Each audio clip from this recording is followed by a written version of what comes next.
Hello, welcome, folks. Welcome to Moment of Clarity. Whether you're watching the video or enjoying the podcast, we are now every Monday, Wednesday, Friday, and Saturday at noon Eastern. And I'm your host, Lee Camp, the most censored comedian in America. If you are enjoying this right now, then you are one of the few that's been able to jump all of the hurdles that have been put in front of me in order to do this. So thank you for doing that. Thank you for making the leaps from platform to platform. After one bans me, then another.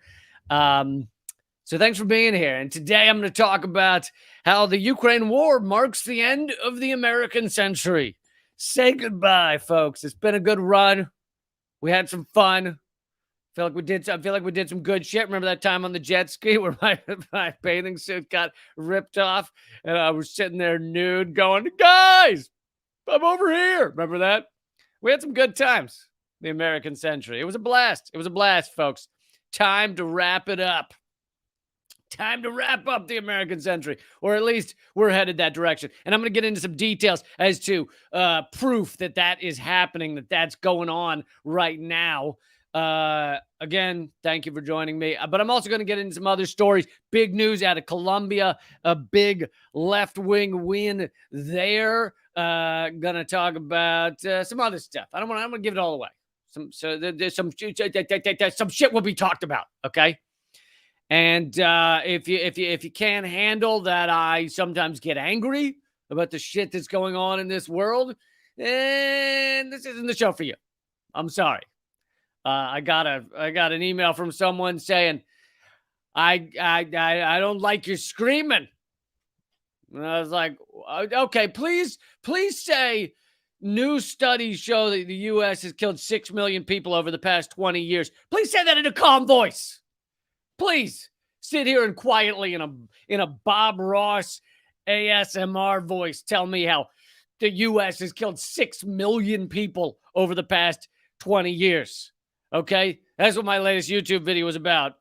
Please say that in a calm, right over there we have the American Empire as you know, like a tour guide voice, has killed roughly 6 million people, responsible for the death of those individuals.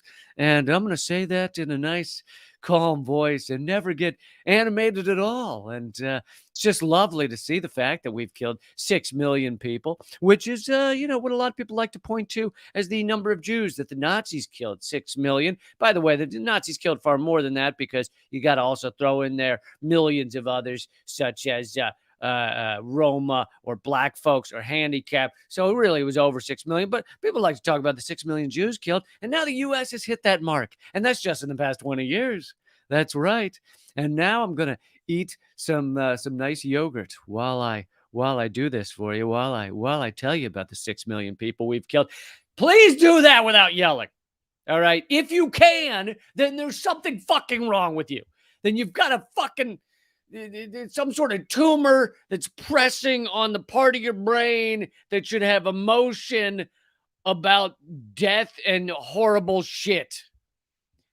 There should be some screaming. And I'm hoping that for those of you that still tune into my show, those of you that jumped all the hurdles to follow the most censored comedian in this country, I hope that you did so because you were like, he is the appropriate level angry. I hope that's one of the reasons. There's a lot of reasons. There's a lot of reasons, but I hope that's one of them. But anyway, let's get into this. But please note, please put it in your calendars. I am now every Monday, Wednesday, Friday, and Saturday at noon Eastern. Fridays are for members only at leecamp.net. All the rest are at rumble.com/leecamp. And a lot of it is on other platforms as well. Many of you are watching and listening and reading comments on other platforms. But the main place is rumble.com/leecamp. And then the Fridays at noon Eastern /9 a.m. Pacific are members only at leecamp.net. Anyway, let's get into it. And I'm going to start off. I'm going to get into the details of why it seems evident that this is the end of the American century. That this move in Ukraine, our proxy war there, and I'm not saying Russia's not the invader. They are the invader, but it is a proxy war. So our move there by helping to create this proxy war is creating the end of the American century. And apparently our ruling elite are just head so far up the asses, their own asses, that they have just fucked up that royally. Not that it won't be good for the world to see the end of the American century. I think it probably will be, but let's get into this. So this is at Popular Resistance.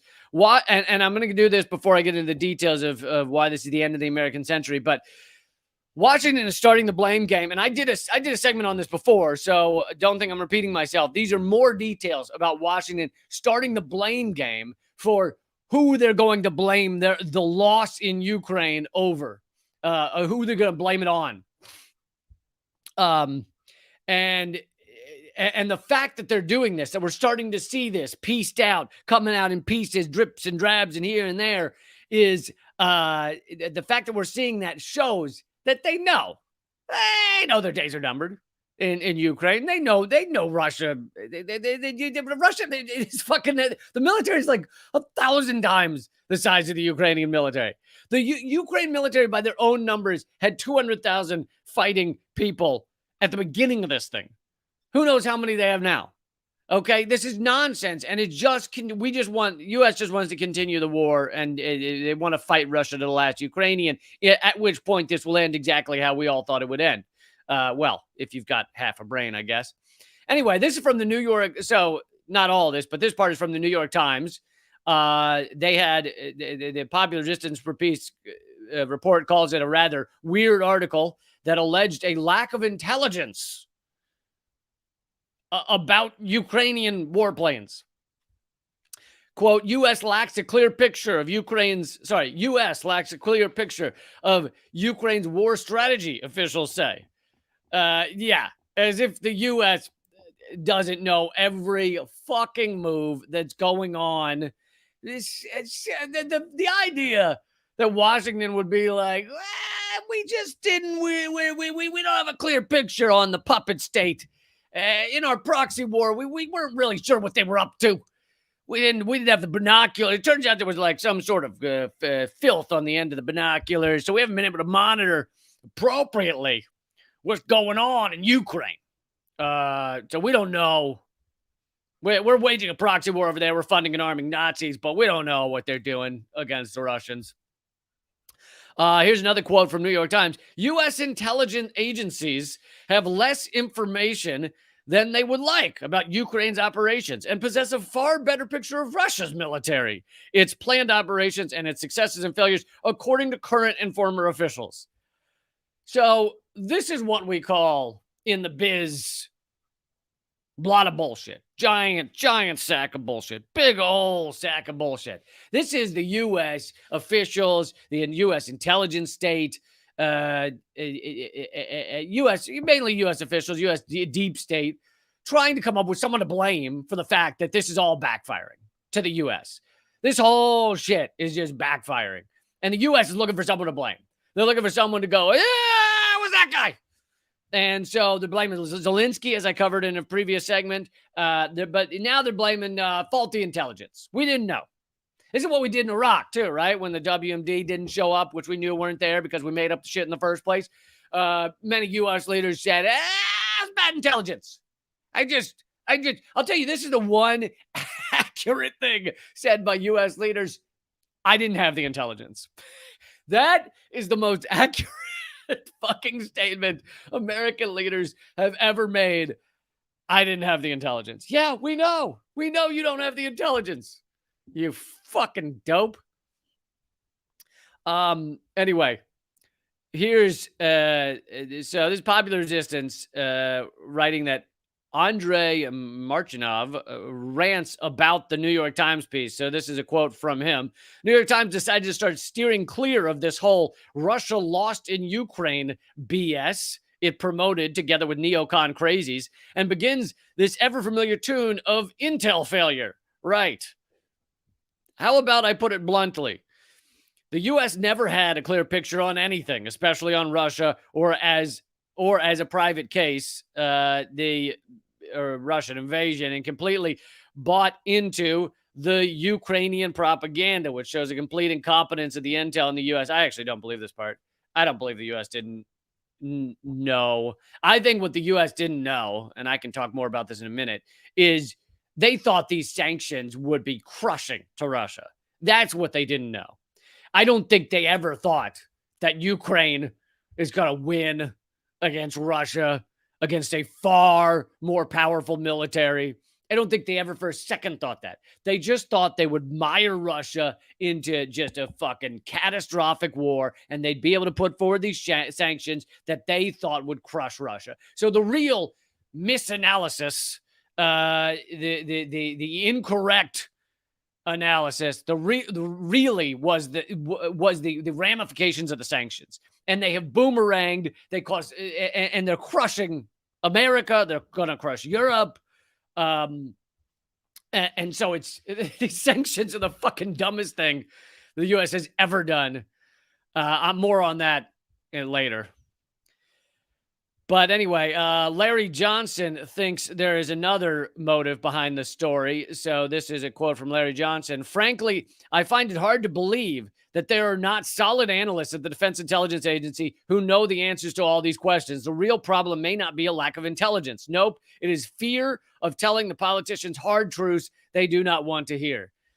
So that's one idea, is that the U.S. is not telling. Like, a lot of people were afraid to tell Trump anything because he'd just fucking fire them or whatever. But I don't know if I believe either that angle of it. I agree with the main reason I wanted to read this article to you was that the U.S., per the New York Times, per intelligence, per high level officials, is blaming people on who the loss. They know that they see the loss in the cards. That's what this shows.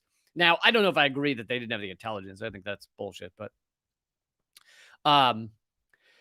actually, so the Popular Resistance article continues to say the exact. I've forgotten about this part. Say exactly what I just said. Quote, I do not believe for one moment that the U.S. intelligence services do not know what is going on in Ukraine and in Kyiv. They know that Ukraine has lost the war and will have to sue for peace as soon as possible. So they're deciding on who they can pass the buck to. There's always the option for politicians, as Andre assumes is the case, to blame the intelligence and the various agencies which provide it. This was done when the war in Iraq, based on false claims of weapons of mass destruction, started to go bad for the U.S. But what the New York Times piece does is passing the buck from the intelligence community to President Zelensky of Ukraine. Quote, he did not inform us about the bad position his country was in. The U.S. literally helped create a Nazi-backed coup in 2014. Put in their hand-picked puppet. Then Zelensky was brought in, funded by a billionaire oligarch in Ukraine, who created him from the get-go. The same billionaire, forgot the guy's name, I'm sorry. The same billionaire who funded Zelensky also owns the media network that played his fucking TV show or movie or whatever it was, the hit movie where he pretended to be the president and he wouldn't take no shit and he routed out corruption, and it was a comedy, it was a hit, and it was played constantly and everyone knew about it, and all of a sudden he started out as a kind of well-known actor, but then he went into like just a huge star, and then when he ran for president, everybody said, yeah, I want the guy that was in the fucking starred in that comedy show. That same billionaire that funded his campaign also funded the media network, also owns the media network. So this was a plan from the beginning. And the U.S. knew about it. The U.S. was, they knew. And they watched it all happen. And then now Zelensky is their man, right? And you're telling me that the U.S. is now like, Zelensky refused to tell us about the stuff that was going on. We didn't know. That's my drunk Joe Biden. Drunk off whatever fucking prescription pills he snorted up. The size of the straw that Biden must have to snort that level of prescription pills. What has Zelensky never told us? Why was Zelensky... Zelensky, have you ever seen an interview with Zelensky? All he does is just fucking go on and say, we need more weapons. Send us weapons now. So you're telling me he wasn't telling you how bad the situation was? No. Bullshit. Also, the U.S. has... The U.S. has been funding and arming Nazis. I played the video of McCain and Lindsey Graham there a few episodes back in 2013. The U.S. and Ukraine have been fucking tied at the hip for the past 8 years. Do you really think the U.S. hasn't infiltrated Ukrainian intelligence with the Nazis they're fucking arming? Are you really telling me that our CIA doesn't have a peephole they can look through on what the Nazis are up to that they're arming? Yeah, it's just amazing bullshit. And then they go in to say that the United States European Command, Deputy Commander of the United States European Command, Stephen Twitty, has basically admitted this thing is over publicly.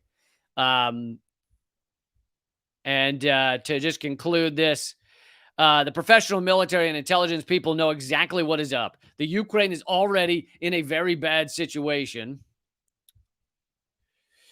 The Ukraine is already in a very, very bad situation, and from here on, it can only get worse. They expect that the Ukrainian front line will break down. I am sure they are urging, like Twitty does above, for immediate negotiations using whatever third party is available. It is the White House for which such an outcome is not what it had hoped to achieve. It can, in fact, not allow it. It is currently blocking any negotiations because admitting to a loss in Ukraine would give the Republicans more ammunition to damage Biden. But that's not all. Yes, more ammunition to damage Biden, but does Biden need help being damaged? Biden's already fucked. So I don't think Biden needs any help being damaged. I think more it's the American ruling elite, which is partyless. You know, they're one party. It's the American ruling elite that is. They're just desperately trying to keep this war going because the sanctions have backfired, and now they're hoping that if they can just keep it going long enough, that the sanctions will continue to grow, that the international community against Russia will continue to grow. And by the way, in case it needs saying, I don't support any invasions, any bombing. I'm against all war, okay? So me saying the reality, this is called being an adult. Saying the reality that Russia's gonna win this and that this only ends at a fucking peace table, and how long are you gonna keep forcing people to leave their homes and destroying allowing this war to go on with buildings just blown up left and right? Is that really what you want to do? No, it's only what America wants to do. It's only the United States and Zelensky who are fucking want this shit to go on. And I covered in a recent episode how Boris Johnson was sent to Kyiv to tell Zelensky not to have peace negotiations on behalf of the United States. Anyway, that's Article 1, showing that the U.S. is looking for people to blame. They're blaming the intelligence now. First it was Zelensky. Now they moved on to intelligence. And just remember, in case you were wondering, the U.S. government is now saying, we have no intelligence. Which is one of the few things that's come out of their goddamn face holes that I agree with. Okay, now let's get in to the proof that the war in Ukraine marks the end of the American century.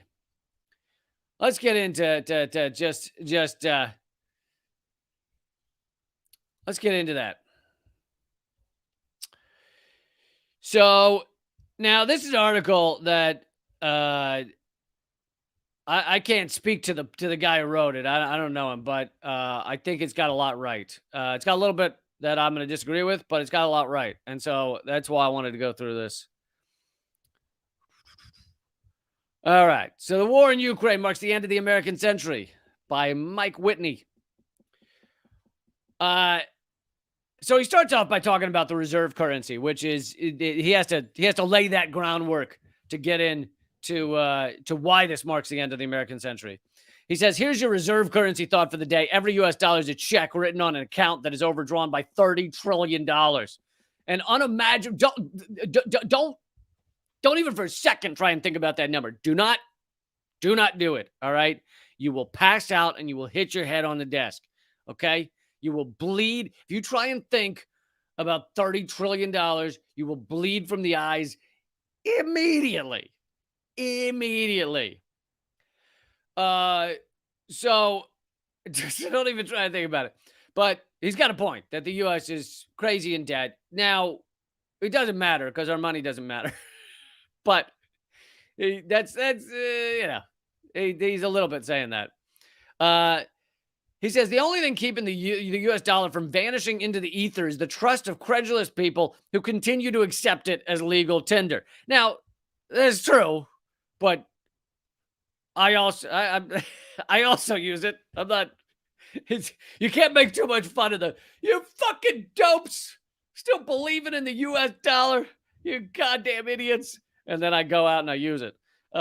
So he's talking about me using the dollar when I buy a candy bar or some shit.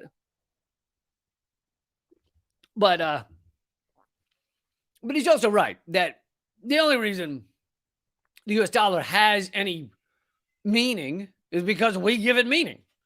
But I think what he doesn't seem to mention is that that's true for all currencies. Like any dollar you see, the only thing that keeping it going is the fact that we're keeping it going. It's the fact that we act like this thing matters.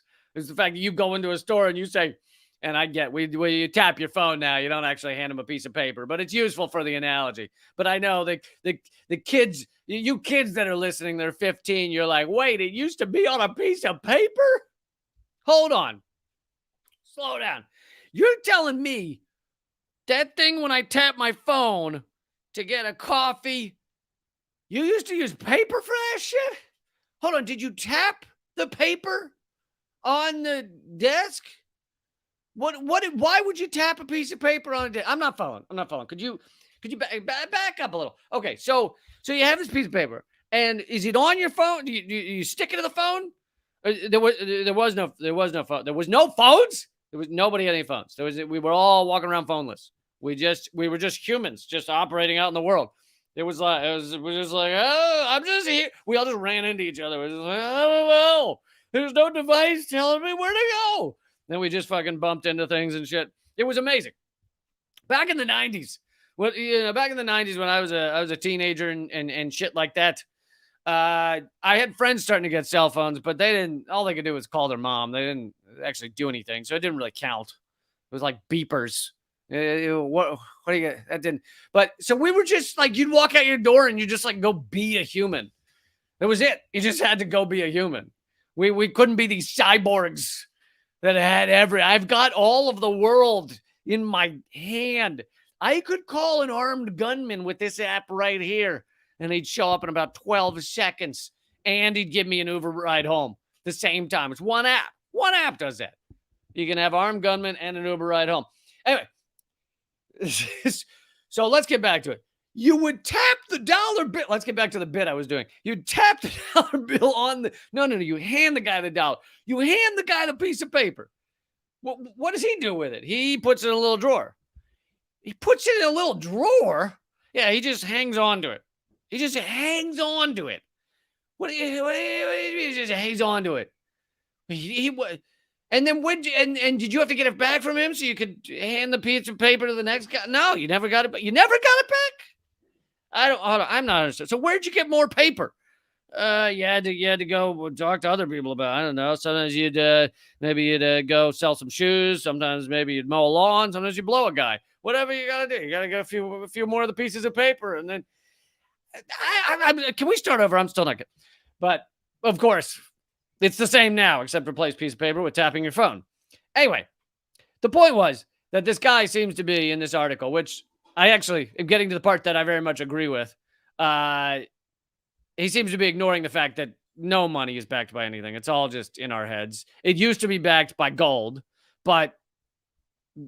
and I know this is going to blow everyone's mind. What's gold? It's just a rock. It's just a rock that we were like, it's shiny and it doesn't rust. So it is worth a lot. Why is it worth a lot? Because I think of it as being worth a lot. There's other shiny stuff out there, you know? You can like polish a muffler up real good and it'd be shiny. Well, then I guess we start charging in mufflers. I guess you can pay in mufflers now if you shine them well. You can pay for things with a muffler.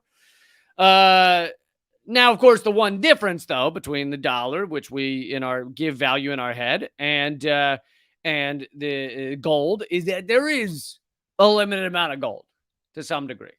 Now, tomorrow, someone could find a massive vein of gold in the hillside, and it could change the worth of gold. But that does make a slight difference. The fact that there's a limited amount, whereas dollars, we just go, I push this button on the printing machine, and now it seems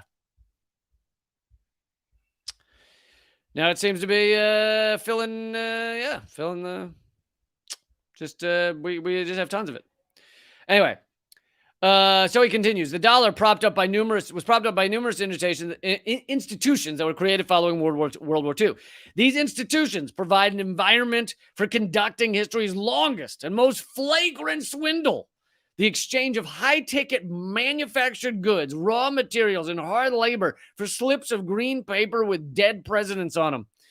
Of course, the system is accompanied by various enforcement mechanisms that swiftly remove anyone who tries to either break free from the dollar or, God help us, God help them, create an alternate system altogether. Saddam Hussein and Muammar Gaddafi come to mind. Yeah, that's right.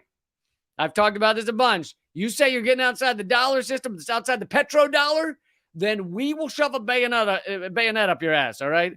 That is fact. We will hang you from the highest tree and pop your head off like a champagne cork. Do not say you're creating a new system. But the fact is, to continue from the article, there's no reason why humanity should remain yoked to a currency that is buried beneath a mountain of debt and whose real value is virtually unknowable. Now, that last sentence, the real value of nothing's knowable.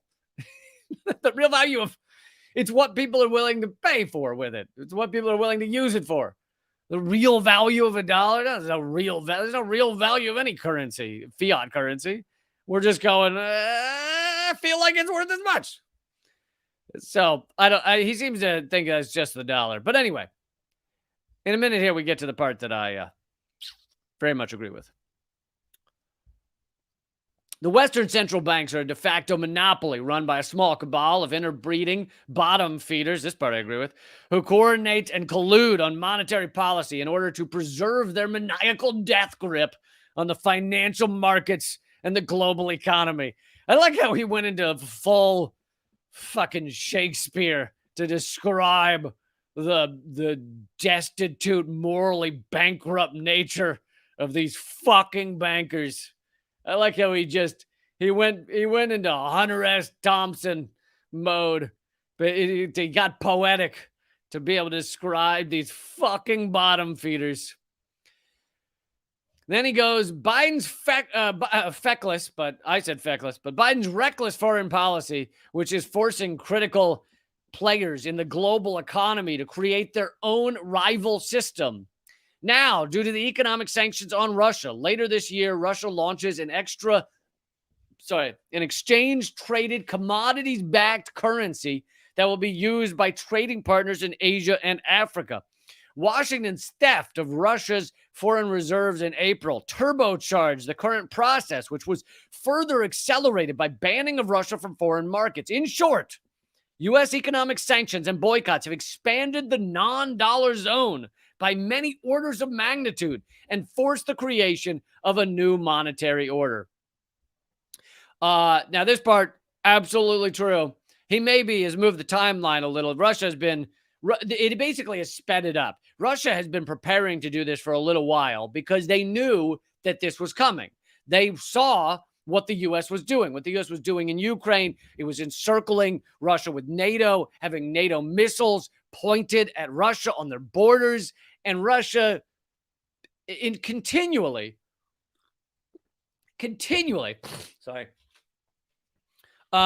has asked, and look, I'm not defending all of Russia's foreign policy, but Russia has given ways to stop this from happening. Has given red lines that they said the U.S. and NATO can't go beyond, Ukraine can't go beyond. They have given ways to stop this from coming to fruition. And at every juncture, the U.S. has kept crossing those lines, just seeing how far they could push Russia. And now we're on the brink of fucking nuclear Armageddon so that the U.S. can have their proxy war. Now, what the U.S. thought would happen, and I kind of mentioned this earlier, they wanted this proxy war. What they thought would happen is they thought Russia would invade the Donbass region and just declare that independent, and that the U.S. could use all of these sanctions. They would have done all the same sanctions if Russia had only invaded Donbass instead of all of Ukraine. They would have done the same sanctions. And so the U.S. thought that would happen. They were pushing it to happen. They funded and armed the Nazis that had been killing people, 15,000 people over the past 8 years in the Donbass region of Ukraine. Russia killing culturally Russian people. And they thought Russia would invade Donbass and that they would then be able to put these sanctions on and that it would crush Russia. That was their idea. That was the U.S.'s grand plan because they see the weakening of the petrodollar and they wanted to stop this. They saw Russia befriending China and they wanted to stop that. So this was the grand plan. This was what they thought would happen. Instead, Russia has fucking thrown it in their faces. And now U.S. is looking for someone to blame. Basically, what the U.S. did is fast forward this process. They created this process and then they hit fast forward by pushing for war in Ukraine. To continue from the article, just look at the way we've destroyed Russia's currency, the ruble. It's shocking. He's being sarcastic. Here's the scoop from an article at CBS. So this is mainstream media. This is mainstream media right here. The Russian ruble is the best performing currency in the world this year. This is recently. CBS. Russia's currency has mounted a stunning turnaround. The ruble has jumped 40% against the dollar since January. This is such a fucking incredible own goal. This is so, honestly, and don't, look, yes, it's Joe Biden, but it's the entire U.S. deep state. It's all of them, all right? Don't act like this was Joe Biden hasn't decided what underwear he's wearing for the past 5 years. Don't act like this is just Biden being dumb. This is the fucking U.S. Pentagon and everybody else. This is the people around Biden who consider themselves the smart people in the room. We know what's happening. Dude, this is such an astronomical own goal. It's incredible. Normally, a country facing international sanctions and a major military conflict would see investors fleeing and a steady outflow of capital causing its currency to drop. But that has not happened because Russia played their cards right. Russia is pulling in nearly $20 billion a month from energy exports. Since the end of March, many foreign buyers have complied with a demand to pay for energy in rubles, pushing up the currency's value. Again, that's from CBS News. That's mainstream media admitting the writing on the wall. And by the way, don't call it energy. Call it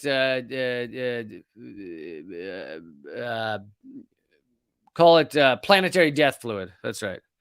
Don't call it energy. Because, you know, whether it's Russia, whether it's the U.S., I don't give a shit. I'm anti-big oil. Big oil can go fuck itself. It's destroying our lives. It's destroying the planet. It's destroying our futures. All of our kids. A third of the U.S., I covered this on the last episode. A third of the U.S. was told not to leave their house last week because of heat waves. Because of heat waves so extreme that cattle are dropping dead.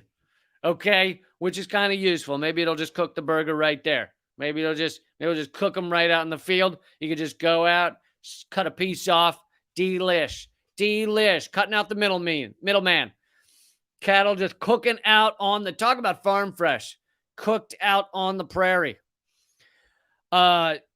Anyway, don't call it energy. Call it planetary death fluid. But the sanctions are actually hurting the U.S. and helping Russia. So the experts think we should impose more sanctions. Is that it? Precisely. Now that we have shot ourselves in the foot, the experts think it would be wise to take out the other foot, take off the boot, and shoot the other foot. One foot down, might as well shoot ourselves in the other foot. Is Europe going to split with Washington and leave America to sink beneath its $30 trillion ocean of red ink? Yeah, goddamn right it is. That's exactly what it's going to do. Europe is, well, that's what he believes it'll do. I don't know. It seems like right now U.S. is Europe is just going back into feudal state mode. But Europe could very well cut some of the tethers to the U.S. and just leave the U.S. to sink. But right now, NATO's circling the wagons, getting the wagons together, right? And joining up with their big dumb idiots, the U.S. As the dollar zone shrinks, standards of living will plunge, unemployment will soar, and the economy will go into a downward deep spiral. Washington has greatly underestimated its vulnerability to catastrophic geopolitical blowback that is about to bring the new American century to a swift and excruciating end. Now, I know that's painful. It's painful to me. It's painful to our families. It's painful to everybody in the United States. But if you want to try and view a positive on this, maybe this is what was needed to do something about climate catastrophe.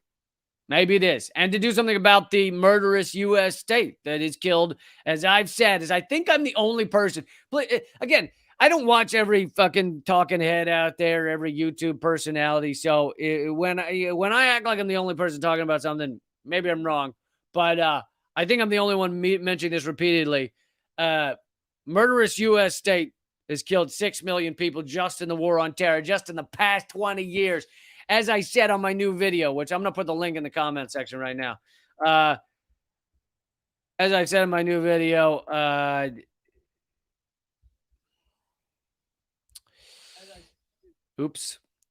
As I said in the new video, which you just heard a moment of, we've killed 6 million just since the 6 million just since the war on terror began 20 years ago. 6 million people dead. Someone says Caitlin Johnstone mentions it. So that's good. That's good to hear she has mentioned it. But anyway, I think it should be repeated regularly. There's certain facts that need to be repeated regularly because they just can't. You can't. They don't tattoo on the brain. They're so fucking insane. Like the $21 trillion unaccounted for at the Pentagon is so insane. So insane that you have to keep saying it. You have to keep saying it so anyone can even begin to think about it. It's one of those. It's like a girlfriend leaving you or something, and she says like, "Yeah, I think I'm out," and you're like, "Yeah, well, you just keep acting like everything's fine."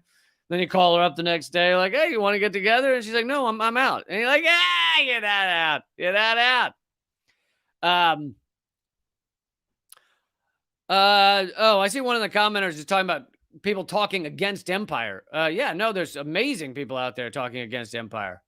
I am not saying otherwise. Many of them are my friends and are amazing people. So I didn't mean that people aren't anti-empire and doing amazing work. I just want that number repeated a lot. 6 million deaths, 6 million murders. Okay, just in the war on terror. That doesn't even count our fucking assistance in the war on Yemen, the greatest humanitarian catastrophe on in the planet right now. That doesn't even count Yemen. But okay, so to sum up here, we are seeing the end of the American century. This is going to be incredibly painful for a lot of people, but the U.S. should not own the world.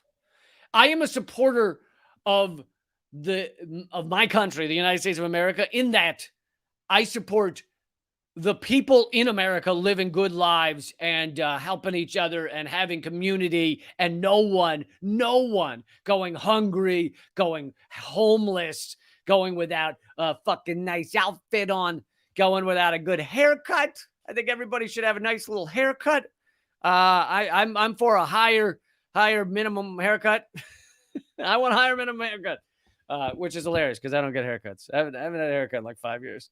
But So I support the country. I don't support our country obliterating other countries. Like, do you see the difference? People need to understand what being a true patriot is. Being a true patriot is being like, I want this country to do well for the people in this country. Not I want America to fucking act like it owns the world and kill people who disagree with it, who harm its economic system by not bending over their every need.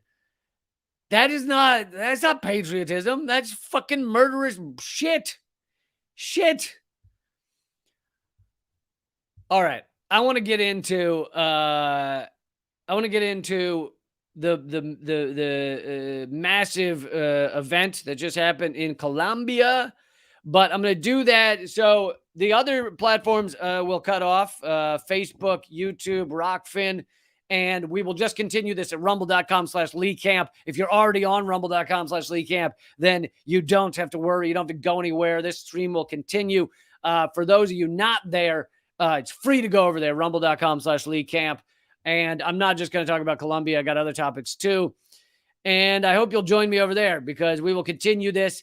And also, if you want to see my work continue, become a member at leecamp.net to get exclusive content, everything. This show, Moment of Clarity, this podcast, whether you listen to it on podcast, whether you watch it, it's now Monday, Wednesday, Friday, and Saturday, noon Eastern, 9 a.m. Pacific. The podcast is only twice a week. But the Friday one, though, is members only at leecamp.net. So I hope you'll join me in all of that. I am the most censored comedian in America that I know.